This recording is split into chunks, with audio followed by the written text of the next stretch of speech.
Hello everyone, this is Anurag Baghel and welcome to Magnet Brain, जहां बच्चों आपको क्लास केजी से क्लास 12 तक फ्री एजुकेशन प्रोवाइड किया जाता है। और आप लोगों की बहुत डिमांड थी, sir organic chemistry class 11th का शुरू कर दीजिए। इसी डिमांड पे आज हम शुरू करने जा रहे हैं अपनी क्लास 11th केमिस्ट्री का चैप्टर नंबर 12, ठीक है, जिसका नाम है organic chemistry some basic principles and technique. आज मैं इस चैप्टर को शुरू कर रहा हूं और मैं गारंटी देता हूं एनसीईआरटी प्लस प्लस इसकी सारी बातें हम करेंगे और ऑर्गेनिक केमिस्ट्री में इतना फंडामेंटल आपका क्लियर कर देंगे कि चाहे आप स्कूल एजुकेशन की तैयारी कर रहे हैं, चाहे आप कंपटीशन की तैयारी कर रहे हैं, चाहे आप कंपटीशन नीट जेईई किसी की भी तैयारी कर रहे हैं, आपको ऑर्गेनिक में कोई दिक्कत नहीं आएगी, ये मेरा वादा है। तो सबसे पहले हमें यहां पे इस चैप्टर में पढ़ना क्या क्या है, इस चैप्टर की कहानी को शुरू करते हैं। फुल एनर्जी फुल जोश के साथ निकालिए अपनी कॉपी, निकालिए अपना पेन और आज की कहानी के शुरू हो जाइए। चलिए, सबसे पहले आपको एक चीज पता होनी चाहिए, जो अपनी ऑर्गेनिक केमिस्ट्री है वो मेनली बेस्ड है कार्बन पे। किस पे बेस्ड है? कार्बन पे। सर इतने सारे एलिमेंट हैं लेकिन हमने कार्बन को ही हमने नहीं चुना है, ठीक है, हमने नहीं चुना है, लेकिन ऑर्गेनिक केमिस्ट्री कार्बन पे ही क्यों बेस्ड हुई? तो समझिएगा, सबसे पहली चीज जो हम डिस्कस करने जा रहे हैं कि ऑर्गेनिक केमिस्ट्री की शुरुआत जो अपन कर रहे हैं, ओवरव्यू है। इस चैप्टर में हमें पूरा डिटेल में क्या क्या पढ़ना है, जस्ट आज की क्लास में इंट्रोडक्शन चलेगा आप लोगों का, ठीक है, बहुत बढ़िया तरीके से चलेगा और ऑर्गेनिक केमिस्ट्री लंबी चलेगी, बहुत डिटेल में डेप्थ तक जाऊंगा ताकि हर कॉन्सेप्ट एकदम फर्निश्ड हो जाए, ऐसा कोई भी डायमेंशन ना बचे जिससे ऑर्गेनिक केमिस्ट्री में आपको डर लगे। ये मेरी वादा है आपसे कि ऑर्गेनिक केमिस्ट्री का डर पूरा दूर हो जाएगा, वादा है, ठीक है। तो बात करते हैं अपन Why organic chemistry is based on carbon. हम ऑर्गेनिक केमिस्ट्री की बात करते हैं लेकिन कार्बन ही क्यों? सबसे पहली बात, एज कार्बन में एक टेंडेंसी पाई जाती है जिसे हम कहते हैं catenation tendency. Sir what is the meaning of catenation tendency? दो वजह हैं जिसकी वजह से ऑर्गेनिक केमिस्ट्री कार्बन पे बेस्ड है। सबसे पहली कैटिनेशन टेंडेंसी, दूसरी होती है टेट्रावैलेंसी ऑफ कार्बन। कार्बन ही क्यों? कैटिनेशन टेंडेंसी का मतलब क्या है समझना।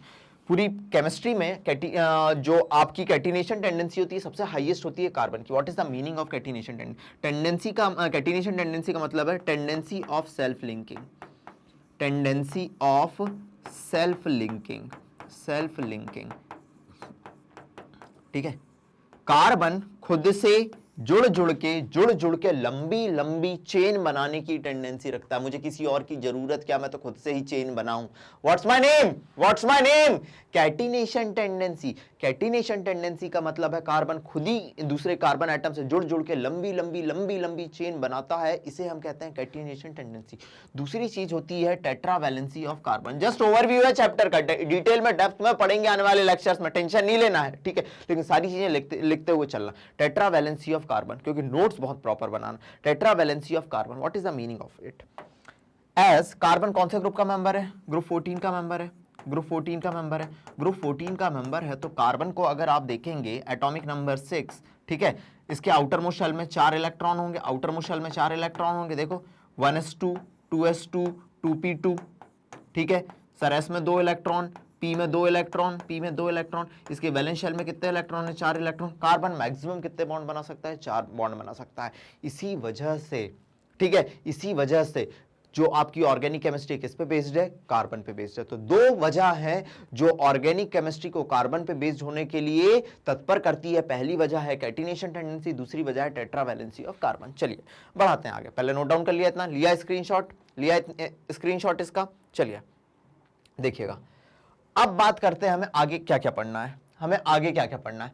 हमें देखना है कि शेप्स ऑफ ऑर्गेनिक कंपाउंड। क्या क्या देखना है? Shapes of organic compound. समझिएगा भाई, shapes of organic compound detail में हमें इस चैप्टर में क्या क्या देखना है। अगर हम शेप्स ऑफ ऑर्गेनिक कंपाउंड की बात करें तो आप समझिएगा अगर हम शेप्स की बात करेंगे, शेप्स की बात करेंगे तो हमारे पास जैसे मान लीजिए कार्बन है, कार्बन का हमने बोला कि भैया एल्केन की बात करेंगे। हम किसकी बात करेंगे? एल्केन की बात करेंगे। तो आप देखेंगे एल्केन का को, जैसे मैंने मीथेन ले लिया, क्या ले लिया? मीथेन ले लिया। इसके शेप की बात करेंगे, समझ रहे जी? हमें बात क्या क्या करना है, हम मीथेन की बात करेंगे। जब आप मीथेन की बात करेंगे तो मैं मीथेन बना के दिखा रहा हूं। चलिए, ये मेरा मीथेन है, ये मेरा मीथेन है, ये मेरा मीथेन है, ठीक है, ठीक है। अब इसमें हाइब्रिडाइजेशन शेप पता करने के लिए सबसे पहले क्या पता होना चाहिए हमको, हाइब्रिडाइजेशन। कार्बन को आप देखो, कार्बन को देखो कितने बॉन्ड से घिरा है, 1 sigma bond, 2 sigma bond, 3 sigma bond, 4 sigma bond. कितने सिग्मा बॉन्ड से घिरा है, 4 सिग्मा बॉन्ड से घिरा हुआ है। कितने सिग्मा बॉन्ड से घिरा है, 4 सिग्मा बॉन्ड से घिरा है। कितने लोन पेयर है, कोई लोन पेयर नहीं है, कोई लोन पेयर नहीं है, टोटल 4 मतलब कौन सा हाइब्रिडाइजेशन, sp3 हाइब्रिडाइजेशन। जब हम एल्केन देखेंगे तो उसमें कौन सा देखना मिल रहा है, सबसे पहले शेप इसका कैसा होगा, टेट्राहेड्रल। किस फॉर्म में पाया जा रहा है, टेट्राहेड्रल। ठीक है, किस फॉर्म में पाया जा रहा है, टेट्राहेड्रल के फॉर्म में पाया जा रहा है। किस फॉर्म में पाया जा रहा है, टेट्राहेड्रल के फॉर्म में पाया जा रहा है। ठीक है, कार्बन sp3 हाइब्रिडाइज्ड। दूसरी बात करेंगे हम एल्कीन की। किसकी बात करेंगे, एल्कीन की। डिटेल में सब देखेंगे, दूसरी बात हम करेंगे एल्कीन की। ठीक है, चलिए, एल्कीन था मतलब जिनमें कार्बन कार्बन सिंगल बॉन्ड हो, एल्कीन मतलब जिनमें कार्बन कार्बन डबल बॉन्ड हो। चलिए, मिनिमम 2 कार्बन की रिक्वायरमेंट होगी। मान लीजिए हमने कहा कि ईथीन, मान लीजिए हमने कहा कि ईथीन का स्ट्रक्चर अपन देखेंगे। ठीक है सर, ईथीन को हमने देखा, ये है सर ईथीन। ईथीन समझना, ईन मतलब डबल बॉन्ड, यहाँ पे H, यहाँ पे H, यहाँ पे H, यहाँ पे H। चलिए, ठीक है, हाइब्रिडाइजेशन चेक करो इस कार्बन का हाइब्रिडाइजेशन चेक करो। अगर आप इस कार्बन का हाइब्रिडाइजेशन चेक करेंगे, ठीक है, तो 1 sigma bond, 2 sigma bond, 3 sigma bond और ये पाई बॉन्ड। पाई बॉन्ड कभी भी पार्टिसिपेट नहीं करता हाइब्रिडाइजेशन में। अब इस कार्बन का हाइब्रिडाइजेशन आप चेक करो कितने से गिरा है, 3 सिग्मा से गिरा है। कोई भी लोन पेयर नहीं, कोई सब डिटेल में देखेंगे, कोई भी लोन पेयर नहीं, टोटल 3 मतलब हाइब्रिडाइजेशन sp2। कौन सा हाइब्रिडाइजेशन देखने मिलेगा अपने को, sp2 हाइब्रिडाइजेशन देखने मिलेगा। चलिए ठीक है सर, और क्या देखने मिलेगा, और क्या देखने मिलेगा, कहानी को देखना, कहानी को और डिटेल में देखेंगे अपन तो। और अपने को क्या देखने मिलेगा, चलिए और क्या देखना है अपने को। चलिए हम एल्काइन की बात कर लें। किसकी बात करेंगे हम, एल्काइन की बात करेंगे। किसकी बात करेंगे हम, एल्काइन की बात करेंगे।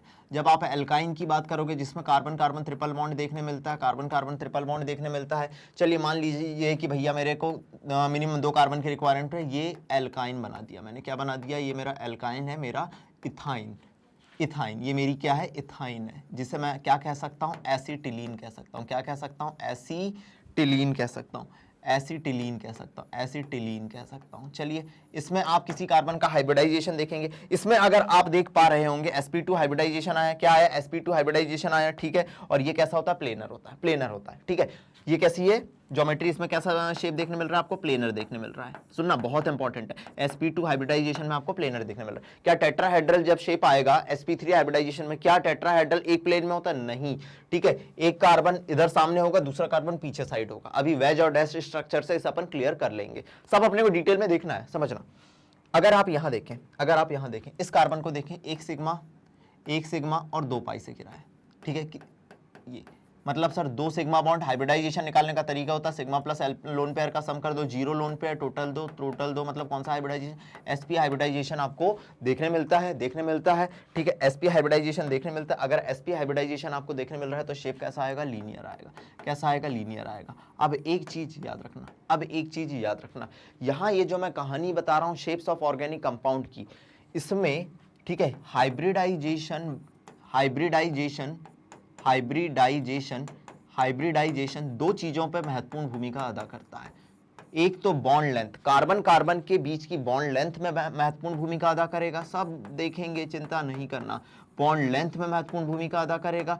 दूसरी चीज बॉन्ड एनर्जी में महत्वपूर्ण भूमिका अदा करेगा। किसमें, बॉन्ड एनर्जी में महत्वपूर्ण भूमिका अदा करेगा, बॉन्ड एनर्जी में महत्वपूर्ण भूमिका अदा करेगा। इसके अलावा बहुत सारी प्रॉपर्टीज को अफेक्ट करेगा हाइब्रिडाइजेशन। किसको अफेक्ट करेगा, बहुत सारी प्रॉपर्टीज को अफेक्ट करेगा। ठीक है, क्लियर है, यहां तक क्लियर है। ये था अपना शेप्स के बारे में जनरल इंट्रोडक्शन की। हाँ भैया, शेप्स एंड हाइब्रिडाइजेशन, अगर मैं शेप्स एंड हाइब्रिडाइजेशन लिख दूं तो कहना गलत नहीं होगा। शेप्स एंड हाइब्रिडाइजेशन लिख दूं तो कहना गलत नहीं होगा। आज जस्ट इंट्रोडक्टरी क्लास है, थोड़ा इंट्रोडक्शन लंबा जा सकता है कि इस चैप्टर में हमें क्या क्या देखना है। अरे भैया, अभी तो मैं बहुत सारे कंपाउंड बताऊंगा, उनका हाइब्रिडाइजेशन निकालना आपको सिखाऊंगा। अभी जस्ट हमने क्या बात करी, अभी हमने बात करी थी कि सर हम शेप्स ऑफ ऑर्गेनिक कंपाउंड के बारे में बात करेंगे। तो ये देखिए, हम शेप्स ऑफ ऑर्गेनिक कंपाउंड के बारे में बात कर रहे हैं कि हाँ भैया शेप कैसे कैसे हो सकते हैं अपने, कि sp3 हाइब्रिडाइजेशन है tetrahedral shape, sp2 hybridization planar shape, और उसमें लीनियर शेप अपने को देखने मिल रहा है। हाइब्रिडाइजेशन है तो भैया अपने को क्या पता चला कि भैया बॉन्ड लेंथ, बॉन्ड एनर्जी कितनी होगी और बहुत सारी प्रॉपर्टीज को अफेक्ट करेगा हाइब्रिडाइजेशन। क्लियर है, क्लियर है। चलिए, दूसरी चीज हाइब्रिडाइजेशन एक और चीज में महत्वपूर्ण भूमिका अदा करता है। वो कॉन्सेप्ट काफी इंपॉर्टेंट हो सकता है आपके लिए, वो कॉन्सेप्ट भी काफी इंपॉर्टेंट हो सकता है, सब देखेंगे। लेकिन यहाँ पे आज जस्ट ओवरव्यू है, तो उस कहानी को दिमाग में, ऑर्गेनिक का एक फोबिया आपके दिमाग से निकल जाए कि इलेक्ट्रोनिगेटिविटी ऑफ कार्बन, ठीक है, मान लीजिए कार्बन अलग अलग हाइब्रिडाइज्ड है, sp3 हाइब्रिडाइज्ड है, sp2 हाइब्रिडाइज्ड है, sp हाइब्रिडाइज्ड है। What is electronegativity? सुनना, शेयर्ड इलेक्ट्रॉन पेयर को, कोवेलेंट बॉन्ड है, सीधी सी बात है, जितने भी कार्बन कंपाउंड बना रहे हैं कोवेलेंट बॉन्ड ही बना रहे हैं, शेयर्ड इलेक्ट्रॉन पेयर को अपनी तरफ खींचना। कोवेलेंट बॉन्ड कैसे बनता है? शेयरिंग ऑफ इलेक्ट्रॉन से। शेयर्ड इलेक्ट्रॉन पेयर को अपनी तरफ खींचने की टेंडेंसी कहलाती है इलेक्ट्रोनिगेटिविटी। अगर हाइब्रिडाइजेशन बदला तो इलेक्ट्रोनिगेटिविटी ऑफ कार्बन भी बदलती जाएगी। And electronegativity of carbon is directly proportional to percentage s character. बहुत इंपॉर्टेंट बात कर रहा हूं, नोट डाउन कर लेना एक एक चीज, हर चीज बहुत इंपॉर्टेंट है। Electronegativity of carbon is directly proportional to percentage s character. मान लीजिए इसमें परसेंटेज एस अपने को पता करना है। एक चीज जस्ट यहां पे देखना,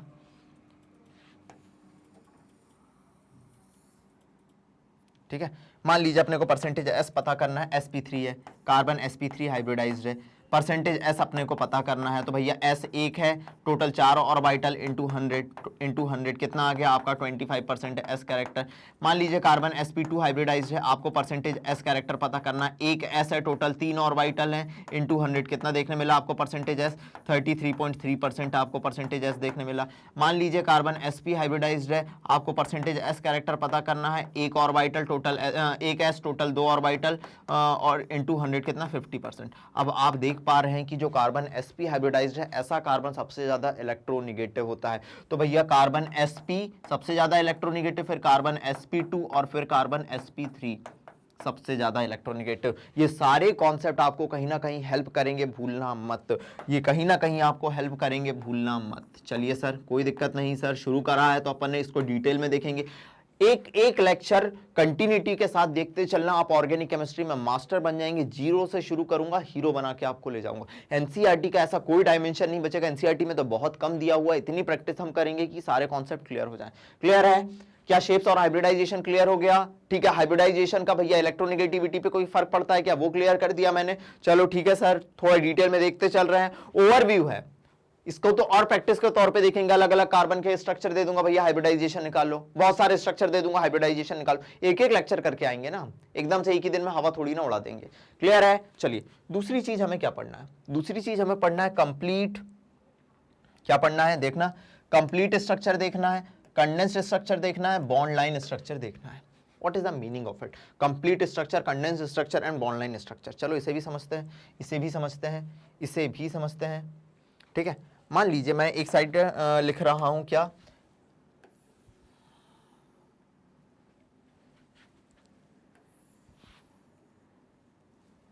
ठीक है,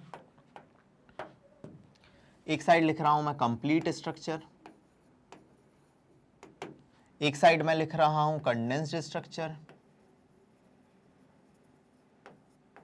और एक साइड में लिख दे रहा हूं bond line structure. Just overview है ना, bond line structure, bond line structure. ठीक है, कंप्लीट स्ट्रक्चर क्या है? मान लीजिए आपके पास है इथेन, फॉर एग्जांपल मैंने ले लिया इथेन, फॉर एग्जांपल मैंने क्या ले लिया? इथेन, इथेन ले लिया। इथेन क्या होता है बेटा? इथेन होता है सर, ये देखो, ये कार्बन, ठीक है, ठीक है, ये कार्बन, ये हाइड्रोजन, ये हाइड्रोजन, ये हाइड्रोजन, ये हाइड्रोजन, ये हाइड्रोजन, ये हाइड्रोजन, पूरा मैं स्ट्रक्चर दिखाऊं, इसे कहेंगे इथेन। चलिए मान लीजिए मैंने ले लिया मीथेन, मैंने क्या ले लिया? मीथेन। क्या ले लिया? मीथेन। चलो मीथेन मैंने ले लिया, ये कार्बन, ये हाइड्रोजन, ये हाइड्रोजन, ये हाइड्रोजन, ये हाइड्रोजन, मैं पूरा स्ट्रक्चर दिखा रहा हूं, इसे हम कहेंगे complete structure. What is condensed structure? Condensed structure, condensed structure का मतलब क्या है? आप किसी भी कंपाउंड का फॉर्मूला लिखें, एकदम फॉर्मूला लिखें, जैसे इथेन है, इथेन है, आपने बोल दिया इथेन कुछ और नहीं होता भैया, ये क्या होता है? C2H6 होता है, C2H6 होता है, तो ये हो गया आपका कंडेंस्ड स्ट्रक्चर। आपने कहा कि भैया मीथेन है, मीथेन है, मीथेन है, उसका मैं सिर्फ फॉर्मूला लिखूं, कंडेंस, कंडेंस एकदम छोटे फॉर्म में लिखना है ना, कंडेंस छोटे फॉर्म में लिखना, मीथेन, ये हो गया मीथेन का फॉर्मूला। अरे सर वाह वाह वाह वाह वाह, ठीक है। प्रोपेन, प्रोपेन, प्रोपेन क्या हो गया? CH3, CH2, CH3, जस्ट अरे अभी तो नॉमेनक्लेचर भैया 10वीं पास करके आया, कुछ तो आता होगा ना, ऐसा तो नहीं कि उठ के आ गया सर हमें तो कुछ आता ही नहीं। हाँ, ये इथेन क्या है? मीथेन फॉर्मूला लिखने के तरीके हैं कि आप भैया कंप्लीट तरीके से लिख सकते हैं, भैया आप कंडेंस तरीके से लिख सकते हैं। चलो मान लो एक और ले लिया मैंने एसीटोन, मान लीजिए मिथेनॉल ले लिया, या एक और मैंने ले लिया इथेनॉल, इथेनॉल। सर ये क्या होता है? ये वही होता है जो हम लोग पीते हैं, पानी नहीं, जो हम पीते हैं इथाइल अल्कोहल। इथाइल अल्कोहल देखो क्या होता है, ये CH3। ये देखो अभी तो भैया हम कंप्लीट स्ट्रक्चर देख रहे हैं इसका। कार्बन की वैलेंसी हमेशा 4 होगी, इसीलिए तो ऑर्गेनिक केमिस्ट्री कार्बन पे बेस्ड है। देखो कैटिनेशन टेंडेंसी CH3 CH2OH, ये बन गया आपका इथेनॉल। इथेनॉल ये क्या बन गया आपका इथेनॉल। अब आपको यहाँ पे लिखना है इथेनॉल या इथाइल अल्कोहल। इथेनॉल या इथाइल अल्कोहल का क्या लिखना है आपको? Condense formula. कैसे लिख दोगे? CH3 CH2OH। ये कहानी हुई। बॉन्ड लाइन स्ट्रक्चर का मतलब क्या है समझना। बॉन्ड लाइन स्ट्रक्चर का मतलब क्या है? सपोज आपको ऐसा कुछ स्ट्रक्चर दिया हुआ है,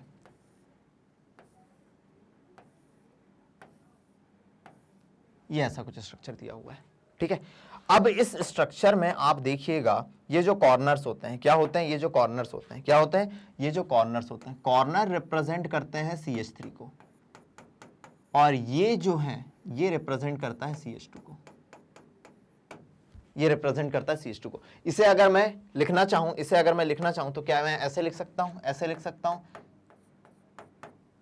सर, यहां CH3, यहां CH2, यहां CH2, कॉर्नर एंड वाले हमेशा क्या होंगे? यहां CH2, यहां CH2, और ये एंड वाले हमेशा CH3 को रिप्रेजेंट करेंगे। ठीक है सर, ठीक है सर।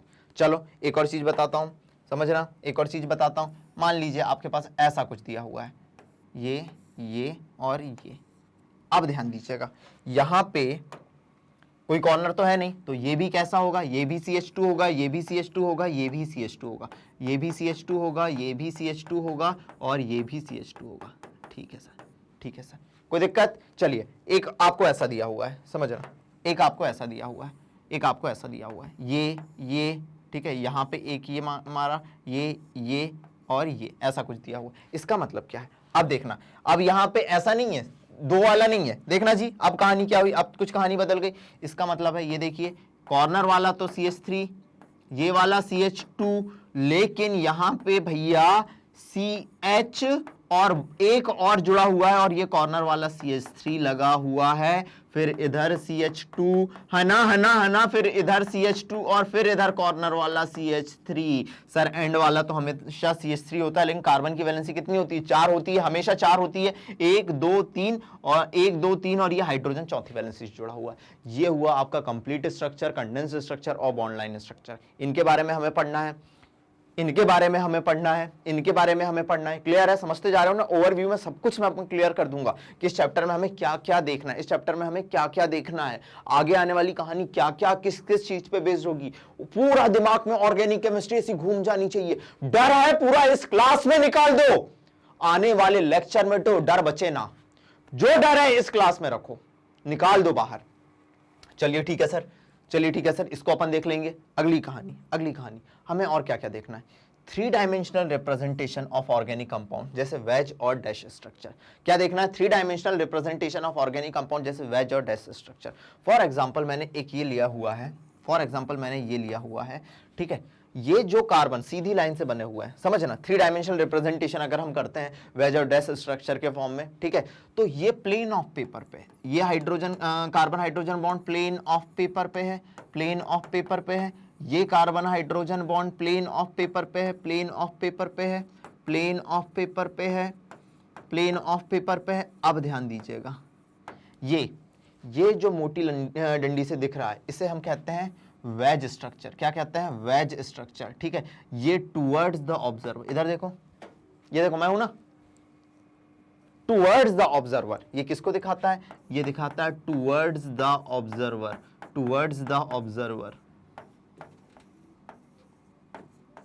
और ये डैश स्ट्रक्चर, ये देखो पीछे साइड जो हाइड्रोजन है पीछे। अब 3 डायमेंशनल क्या होता है? कार्बन टेट्राहेड्रल फॉर्म में पाया जाता है। किस फॉर्म में पाया जाता है? टेट्राहेड्रल फॉर्म में पाया जाता है। अब टेट्राहेड्रल स्ट्रक्चर को हम ऐसे दिखा तो सकते नहीं एक प्लेन में, तो इसको दिखाने के लिए हम किसका यूज कर रहे हैं? 3 डायमेंशनल फॉर्मूला, जिसे हम कहते हैं वेज और डैश स्ट्रक्चर। ये टुवर्ड्स द ऑब्जर्वर, और ये डैश वाला क्या दिखा रहा है? Away from the observer, away from the observer मतलब पीछे की side, away from the observer, away from the observer. ठीक है सर, इसके बारे में हम डिस्कस करेंगे, ये बहुत छोटी छोटी सी चीजें हैं, लेकिन हमें तो सर एकदम जीरो से जाना है ना, जीरो से हीरो तक की कहानी मेरी जुबानी रची जाएगी, रची जाएगी, रची जाएगी। सर हमें जीरो से हीरो बनना है, इस कहानी को रचना है। चलिए सर ठीक है, आज की कहानी में बहुत सारे बेसिक्स मैं क्लियर कर लूंगा। प्लीज नोट डाउन कर लिया इतना, प्लीज इतना नोट डाउन कर लिया। Towards the observer, away from the observer, इतना नोट डाउन कर लिया, कर लिया। चलो अब कहानी को आगे बढ़ाता हूं। नेक्स्ट है सर हम करेंगे ऑर्गेनिक कंपाउंड का क्लासिफिकेशन। इनको ब्रॉडली किस किस टाइप में बांटा जाता है समझ रहा। ऑर्गेनिक कंपाउंड सबसे पहली बात दो टाइप में अपन ने बांटा। कितने टाइप में बांटा? दो टाइप में बांटा। या तो ऑर्गेनिक कंपाउंड ओपन चेन हो सकते हैं जिन्हें हम एसाइक्लिक कहते हैं। क्या कहते हैं? ओपन चेन हो सकते हैं जिन्हें हम एसाइक्लिक कहते हैं, या ओपन चेन कंपाउंड कहते हैं। ओपन चेन कंपाउंड कहते हैं ये, जैसे मान लीजिए ये CH3 है, CH2 है, CH2 है और ये CH3 है, ये हो गए अपने ओपन चेन कंपाउंड। ठीक है। या कंपाउंड साइक्लिक फॉर्म में पाए जा सकते हैं। किस फॉर्म में पाए जा सकते हैं? साइक्लिक फॉर्म में पाए जा सकते हैं, या क्लोज चेन के फॉर्म में पाए जा सकते हैं, या रिंग के फॉर्म में पाए जा सकते हैं। समझना। या तो ऑर्गेनिक कंपाउंड आपको सीधे सीधे देखेंगे, बहुत सिंपल तरीके से समझिए, रटने वाली बात ही नहीं है। सर अभी तक ऑर्गेनिक केमिस्ट्री शुरू करी, पढ़ा क्या? सर हमने ये पढ़ा कि कार्बन की भैया दो चीजें हैं जिस पे ऑर्गेनिक केमिस्ट्री कार्बन पे बेस्ड है। सबसे पहली बात की भैया कार्बन टेट्रावैलेंसी शो करता है। दूसरी चीज उसके पास सेल्फ लिंकिंग की टेंडेंसी होती है जिसे कहते हैं कैटिनेशन टेंडेंसी। ठीक है, इतना हमने देखा। फिर हमने क्या देखा कि जो कार्बन है ठीक है, इसके शेप के लिए बेटा हाइब्रिडाइजेशन देखना जरूरी था। मैंने बताया कार्बन sp3 हाइब्रिडाइज्ड हो सकता है, sp2 हो सकता है, sp हो सकता है। इसके अलावा कार्बन में कोई हाइब्रिडाइजेशन देखने नहीं मिलेगा। वजह तो ये चार ही तो वैलेंस इलेक्ट्रॉन है। sp3 बनाएगा, sp बनाएगा या sp2 बनाएगा। sp3 होगा तो एक प्लेन में नहीं होगा, sp2 होगा तो प्लेनर होगा, sp होगा तो लीनियर होगा। ये हमने बात करी।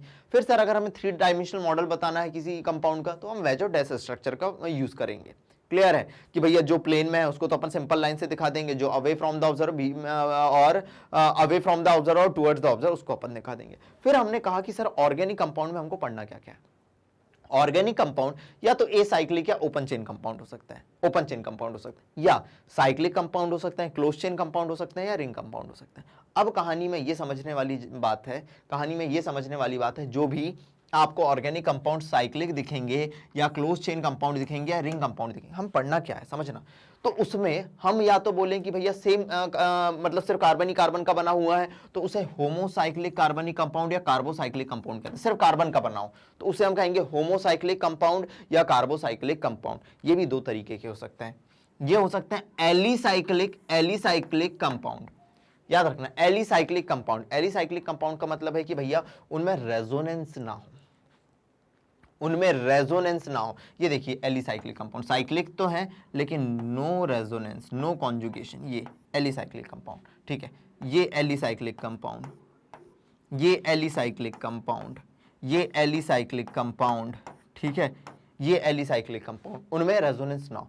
दूसरे होते हैं एरोमेटिक कंपाउंड। याद रखना, aromatic compound. What is aromatic compound? इसको समझिएगा, बहुत इंपॉर्टेंट है। हम इसमें क्या क्या बात करेंगे? एरोमेटिक कंपाउंड में हम किस किस के बारे में बात करेंगे समझिएगा जी। जब भी हम एरोमेटिक कंपाउंड की बात करेंगे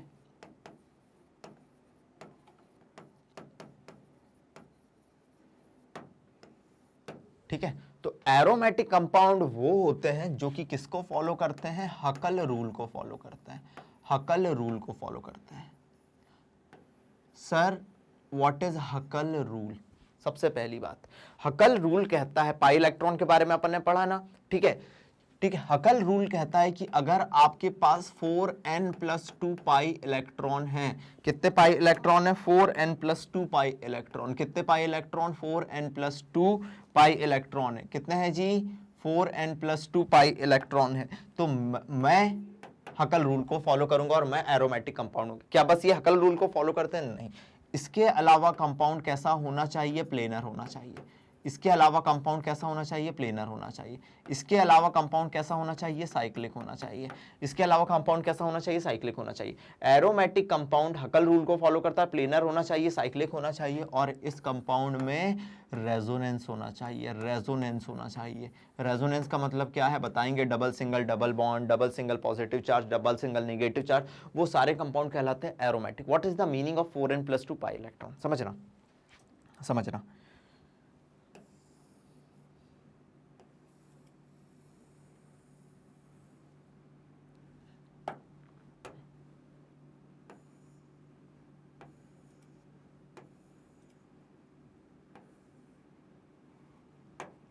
मैंने n रखा कितना, और मैंने इधर रखा पाई इलेक्ट्रॉन। n मैंने जीरो रखा n, तो भैया कितना आ गया 2 पाई इलेक्ट्रॉन। n मैंने 1 रखा तो मेरे कितना आ गया 6 पाई इलेक्ट्रॉन। n मैंने रखा कितना 2, तो मेरे कितना आ गया 10 पाई इलेक्ट्रॉन। n मैंने रखा कितना 3, मेरे पास आ गया 14 पाई इलेक्ट्रॉन। तो ऐसे कंपाउंड होंगे एरोमेटिक कंपाउंड। अगर आपको 2 पाई 6 पाई 10 पाई 14 पाई देखने मिल रहा है, इतने पाई इलेक्ट्रॉन देखने मिल रहे हैं, इसके अलावा आपको कंपाउंड प्लेनर देखने मिल रहा है, साइक्लिक देखने मिल रहा है, रेजोनेंस देखने मिल रहा है, तो वो कंपाउंड कैसा होगा, एरोमेटिक कंपाउंड। एग्जाम्पल आपको ऐसे समझ आएगा, देखिएगा।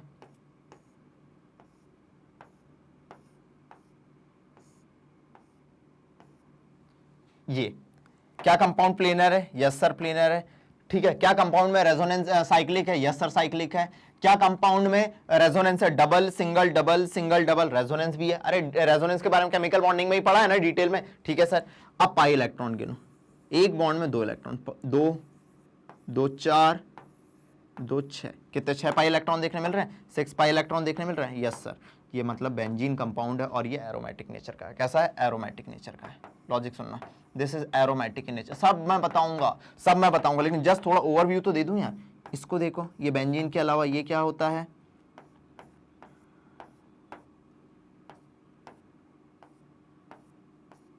ठीक है।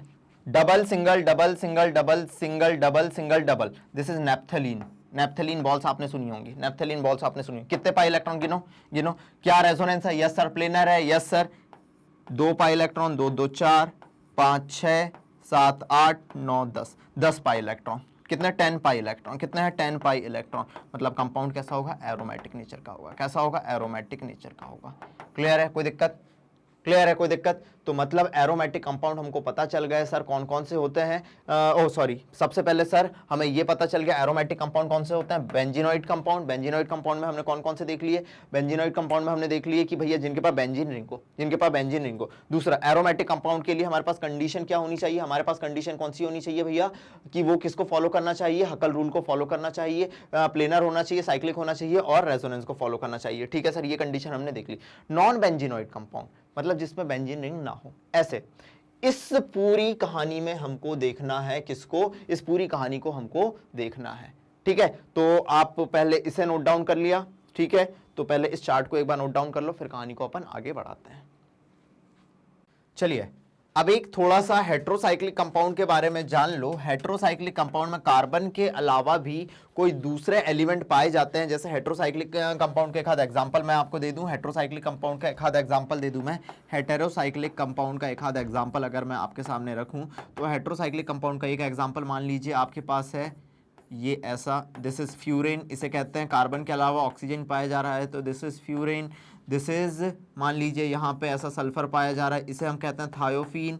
थायोफीन जस्ट इंट्रोडक्शन है बेटा, अपन सब चीजें पढ़ेंगे, बार बार ये मेरे शब्दों में आ रहा है ये थायोफीन, लेकिन मैं इंट्रोडक्शन में बहुत सारी चीजें कवर कर दूंगा फुल एनर्जी और फुल जोश के साथ। इसके अलावा आपका ये हो जाएगा पिरिडीन, इसकी तो बहुत ज्यादा जरूरत पड़ेगी अपनी ऑर्गेनिक केमिस्ट्री में। ये हो जाएगा आपका पिरिडीन। ये क्या हो गया आपका पिरिडीन। ये होते हैं आपके जिसमें कार्बन के अलावा भी कोई दूसरा एलिमेंट पाया जाए। तो हेट्रो का मतलब होता है, होमो का मतलब होता है सेम, हेटेरो का मतलब होता है अलग अलग। हेट्रो का मतलब क्या होता है, अलग अलग, अलग अलग। कार्बन के अलावा भी कोई दूसरे एलिमेंट पाए जा रहे हैं तो उसे अपन कहेंगे हेट्रोसाइक्लिक। होमो मतलब सेम, सिर्फ कार्बन पाया जा रहा है, सेम सिर्फ कार्बन पाया जाता है। तो एलिसाइक्लिक, एरोमेटिक, बेंजेनोइड क्या है, नॉन बेंजेनोइड क्या है, ये अपन ने सब देख लिया। आइए जल्दी आइए, जल्दी आइए। क्लियर है, उतार लिया। चलो ये अपने को एक इसका जनरल इंट्रोडक्शन देखना। इसके अलावा समझना, नॉमेनक्लेचर जब हम करेंगे ऑर्गेनिक कंपाउंड का, इतना अपन ने देखा कि अभी तक की कहानी ये थी कि सर हाँ हमारी ऑर्गेनिक केमिस्ट्री में हमें क्लासिफिकेशन देख लिए कंपाउंड का, कि अपना इसके अलावा शेप देख लिए, स्ट्रक्चर क्या होता है वो देख लिया हमने, कार्बन पे बेस्ड क्यों है ये कहानी अपन ने देख ली। अब अगर हम नॉमेनक्लेचर की बात करेंगे, किसकी बात करेंगे, नॉमेनक्लेचर की बात करेंगे। तो अगर कंपाउंड कंटेनिंग सिंगल बॉन्ड, जिन्हें हम कहते हैं सैचुरेटेड कंपाउंड, उनका नॉमेनक्लेचर देखेंगे। क्या देखेंगे, सैचुरेटेड कंपाउंड, इनका नॉमेनक्लेचर देखेंगे। उसके लिए एक जनरल इंट्रोडक्शन, छोटी सी बात बता दे रहा हूं कि हमें भैया इसके लिए देखना है तो कितने कार्बन की चेन है, उसके लिए एल्क लगा देंगे। सिंगल बॉन्ड है तो एन लगा देंगे, एल्केन, ठीक है, ठीक है। इसके अलावा अनसैचुरेटेड कंपाउंड का देखेंगे, अनसैचुरेटेड कंपाउंड का देखेंगे जिसमें क्या पाया जाता है, double bond, compound contain double bond, and triple bond लिख दो ज्यादा सही रहेगा, एंड ट्रिपल बॉन्ड लिख दो ज्यादा सही रहेगा। अनसैचुरेटेड कंपाउंड जिन्हें कहते हैं अनसैचुरेटेड कंपाउंड जिन्हें कहते हैं, इनके इसमें क्या लगाएंगे, एल्क, प्लस इन लगाएंगे किसके लिए, डबल बॉन्ड के लिए, कार्बन कार्बन डबल बॉन्ड के लिए, प्लस आइन लगाएंगे किसके लिए, कार्बन कार्बन ट्रिपल बॉन्ड के लिए, कार्बन कार्बन ट्रिपल बॉन्ड के लिए। ठीक है, जैसे फॉर एग्जांपल अगर मुझे एल्केन सैचुरेटेड कंपाउंड की बात करना है जिनमें कार्बन कार्बन सिंगल बॉन्ड पाया जाए, तो ये मान लीजिए आपके पास है CH3 जिसे हम नाम देंगे, 2 कार्बन है तो एल की जगह क्या रखेंगे हम, ईथ रखेंगे, 2 के लिए ईथ आता है, और सिंगल बॉन्ड है कार्बन कार्बन के बीच तो ईथेन। चलिए दूसरी चीज हम बात करेंगे एल्कीन की मान लीजिए आपके पास कार्बन कार्बन के बीच में डबल बॉन्ड है, यहाँ H लगा हुआ है, यहाँ H लगा हुआ है, यहाँ H लगा हुआ है, यहाँ H लगा हुआ है, 2 कार्बन है तो एल के जगह आ जाएगा ईथ, और डबल बॉन्ड है तो ईन आएगा। चलिए तीसरी अगर हम बात करेंगे इसी में कि भैया कार्बन कार्बन के बीच में ट्रिपल बॉन्ड आ जाएगा, तो 2 कार्बन है तो क्या आ जाएगा ईथ, और ट्रिपल बॉन्ड है तो क्या आ जाएगा, आइन आ जाएगा। ये हमारी कहानी होगी, ये हमारी कहानी होगी। इसके अलावा हम देखेंगे नॉमेनक्लेचर ऑफ ऑर्गेनिक कंपाउंड जिनमें फंक्शनल ग्रुप पाए जा रहे हो। क्या पाए जा रहे हैं, फंक्शनल ग्रुप पाए जा रहे हो। ठीक है, फंक्शनल ग्रुप का प्रायोरिटी ऑर्डर देखेंगे अपन, इन सारी कहानियों के बारे में बात करेंगे। फंक्शनल ग्रुप कौन कौन से हो सकते हैं भैया, एल्कोहल है हमारा फंक्शनल ग्रुप, एल्डिहाइड है हमारा फंक्शनल ग्रुप, कीटोन है हमारा फंक्शनल ग्रुप, कौन सा फंक्शनल ग्रुप है, ये था अपना एल्कोहल फंक्शनल ग्रुप हो सकता है हमारा, एल्डिहाइड फंक्शनल ग्रुप हो सकता है हमारा जब आपकी चेन में ये जुड़े हों। इसके अलावा हमारा कीटोन हो सकता है फंक्शनल ग्रुप, फंक्शनल ग्रुप, बहुत सारे फंक्शनल ग्रुप हैं यार, क्या क्या बताते चलूं। ठीक है, इसके अलावा और मान लो आप एसिड हो सकता है अपना फंक्शनल ग्रुप, एसिड हो सकता है। ये जस्ट आपको क्लास के बीच में इंट्रोडक्शन ले लेना है कि हाँ ऑर्गेनिक केमिस्ट्री हमको पढ़ना क्या है। एसिड हो सकता है हमारा फंक्शनल ग्रुप, ईथर हो सकता है हमारा फंक्शनल ग्रुप, क्या हो सकता है, ईथर हो सकता है हमारा फंक्शनल ग्रुप। ये सारी कहानी, इसके अलावा कोई भी halogen, fluorine, chlorine, bromine, iodine हो सकते हैं, ये हो सकते हैं हमारे हैलोजन हो सकते हैं कोई भी फंक्शनल ग्रुप के तौर पे। ठीक है, कुछ भी हो सकता है, क्लियर है। फिर हम पढ़ेंगे कि भैया नॉमेनक्लेचर ऑफ उन कंपाउंड का नॉमेनक्लेचर जिनमें सब्स्टिट्यूटेड बेंजीन कंपाउंड पाए जाते हैं, जो कि सब्स्टिट्यूटेड बेंजीन कंपाउंड पाए जाते हैं, उनके नॉमेनक्लेचर के बारे में बात करेंगे। ठीक है सर, नॉमेनक्लेचर देखेंगे। ये सारी कहानी धीरे धीरे बढ़ाते चलेंगे हम ऑर्गेनिक केमिस्ट्री जब पढ़ेंगे। ओवरव्यू में आप एक चीज क्लियर कर लीजिए, हमको पढ़ना क्या है। ठीक है, चलो इतना नोट डाउन करा कि हाँ भैया हमें नॉमेनक्लेचर में क्या क्या देखना है। इसके अलावा अगर उस कहानी को मैं देखूं, इसके अलावा चलिए अभी ये जो हम बात करेंगे आइसोमेरिज्म की, आइसोमेरिज्म काफी इंपॉर्टेंट टॉपिक होगा यहाँ पे आपका। और आइसोमेरिज्म में हम बात करेंगे भैया स्ट्रक्चरल आइसोमेरिज्म की, काफी लंबे लेक्चर जाएंगे इसके जब हम पढ़ेंगे। हम बात करेंगे स्ट्रक्चरल आइसोमेरिज्म की। ठीक है, स्ट्रक्चर मतलब जिनका मॉलिक्यूलर फॉर्मूला सेम होगा लेकिन स्ट्रक्चर अलग अलग आएगा, उन्हें हम कहेंगे स्ट्रक्चरल आइसोमेरिज्म दिखा रहे हैं। स्ट्रक्चरल आइसोमेरिज्म में हम बात करेंगे चेन आइसोमेरिज्म की। ठीक है, हम बात करेंगे पोजीशन आइसोमेरिज्म की, हम बात करेंगे फंक्शनल ग्रुप आइसोमेरिज्म की, हम बात करेंगे मेटामेरिज्म आइसोमेरिज्म की। इसके अलावा हम क्या बात करेंगे, टॉटोमेरिज्म देखेंगे, रिंग चेन आइसोमेरिज्म देखेंगे। एनसीईआरटी में इतना ही दिया हुआ है, लेकिन मैं एक्स्ट्रा में आपको टॉटोमेरिज्म भी बताऊंगा। क्या बताऊंगा, टॉटोमेरिज्म भी दिखाऊंगा। यही काफी ज्यादा इंपॉर्टेंट होगी आपके लिए, क्वेश्चन बहुत पूछे जाते हैं। टॉटोमेरिज्म देखेंगे। इसके अलावा भी हम और कौन सी देखेंगे इस चैप्टर में, इसके अलावा हम देखेंगे रिंग चेन आइसोमेरिज्म। क्या देखेंगे, रिंग चेन आइसोमेरिज्म। ठीक है सर, रिंग चेन आइसोमेरिज्म देखेंगे। ये तो बात होगी स्ट्रक्चरल आइसोमेरिज्म की, जिनका मॉलिक्यूलर फॉर्मूला सेम आएगा लेकिन स्ट्रक्चर अलग अलग। अब मजा आएगा स्टीरियो आइसोमेरिज्म। लोगों को बहुत डर लगता है, लेकिन आपको एक भी डर नहीं लगेगा, इतनी सिंपल तरीके से हम देखेंगे। ज्योमेट्रिकल आइसोमेरिज्म के बारे में बात करेंगे, या सिस्ट्रांस आइसोमेरिज्म के बारे में। ठीक है, और ऑप्टिकल आइसोमेरिज्म के बारे में बात करेंगे। स्टीरियो में हम किसके बारे में बात करेंगे, ऑप्टिकल आइसोमेरिज्म के बारे में। ठीक है, ये एक जस्ट ओवरव्यू है कि हमें आइसोमेरिज्म में क्या क्या पढ़ना है। ठीक है, इसके अलावा पहले नोट डाउन कर लिया इतना। इसके अलावा जो हम देखेंगे, आइसोमेरिज्म पढ़ेंगे, इसके बाद हमें जो मेन कहानी होगी वो होगी हमारी किस पे, अलग अलग जो मैकेनिज्म और बेसिक्स हैं जो इफेक्ट देखने मिलेंगे, उसमें हम देखेंगे फिजन ऑफ कोवेलेंट बॉन्ड। अब समझना what is fission of covalent bond. मान लीजिए ये कोवेलेंट बॉन्ड है, ठीक है, कार्बन और कोई एक्स एलिमेंट के बीच। ठीक है, अगर फिजन ऐसा हो कि भैया गरीबों वाला तलाक जैसा हो, फिजन ऐसा हो रहा है, टूट रहे हैं लोग, वो भी गरीबों जैसे। किसके जैसे, गरीबों जैसे। हाँ जी हाँ, ऐसे बहुत सारे तरीके मैं आपको बताऊं, गरीबों जैसे।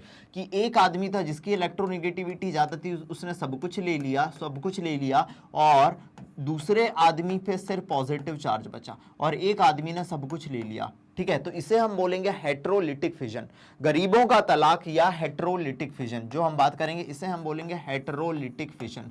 कोवेलेंट बॉन्ड दो तरीके से टूटता है, ये कहलाता है हेट्रोलिटिक फिजन। बराबर दोनों को इलेक्ट्रॉन नहीं मिलते।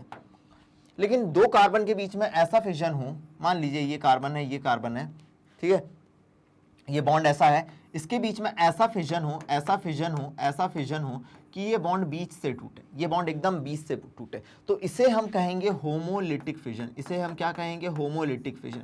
क्या कहेंगे? Homolytic fission. चलो कार्बन ना मानो, इसे क्लोरीन मान लो, दो क्लोरीन के बीच का बॉन्ड टूटा, मान लीजिए क्लोरीन के बीच का बॉन्ड, हेलोजिनेशन में यही देखेंगे, इसे हम कहेंगे होमोलिटिक फिजन। ये होता है अमीरों का तलाक। जैसे आपने देखा ना कि भैया बिल गेट्स का तलाक हुआ, ऋतिक रोशन का तलाक हुआ, ठीक है, जिनके तलाक होते हैं उनमें बराबर संपत्ति बंटती है, ठीक है, ये होता है अमीरों का तलाक, अमीरों का तलाक। और ये अमीरों का तलाक जो होता है ना, ये उजाले में होता है, सारे लोगों को दिखता है कि हाँ भैया इसका तलाक हुआ। हम जैसे लोगों का, गरीबों का तलाक हो जाए हमारा, तो पता ही ना चले कि भैया कि हमारा तलाक भी हुआ है, मानने वाली बात है। अमीरों का तलाक जो लाइट की प्रेजेंस में होता है, लोगों को दिखता है, लाइट की प्रेजेंस में होता है, लोगों को दिखता है, इसके लाइट रिक्वायर होती है, एंडोथर्मिक रिएक्शन होगी तभी बॉन्ड टूटेगा, ठीक है। इसके अलावा न्यूट्रोफाइल क्या होते हैं, इलेक्ट्रोफाइल क्या होते हैं? न्यूट्रोफाइल जो कि इलेक्ट्रॉन रिच होते हैं, इलेक्ट्रोफाइल जो कि इलेक्ट्रॉन की जिनमें कमी पाई जाती है, इलेक्ट्रोफाइल जिनमें इलेक्ट्रॉन की क्या पाई जाती है? कमी पाई जाती है, इलेक्ट्रॉन की कमी पाई जाती है, ठीक है, तो वहां अटैक करते हैं जहां इलेक्ट्रॉन रिच पोजीशन हो। इन दोनों के बारे में बात करेंगे। और ये कहानी तो सबसे ज्यादा क्वेश्चन पूरी ऑर्गेनिक केमिस्ट्री को चलाएगी, पूरी ऑर्गेनिक केमिस्ट्री को चलाएगी। Electron displacement defect, inductive effect की बात करेंगे, जिसमें रेजोनेंस इफेक्ट की बात करेंगे, जिसमें हाइपर कॉन्जुगेशन की बात करेंगे। और वो इलेक्ट्रोमैरिक इफेक्ट जो कि टेम्पररी इफेक्ट होता है, सिर्फ अटैकिंग रिएजेंट की प्रेजेंस में ही होता है, सिर्फ अटैकिंग रिएजेंट की प्रेजेंस में ही होता है। किसकी प्रेजेंस में होता है? अटैकिंग रिएजेंट की प्रेजेंस में ही होता है। उसके बारे में डिस्कशन होगा अपना।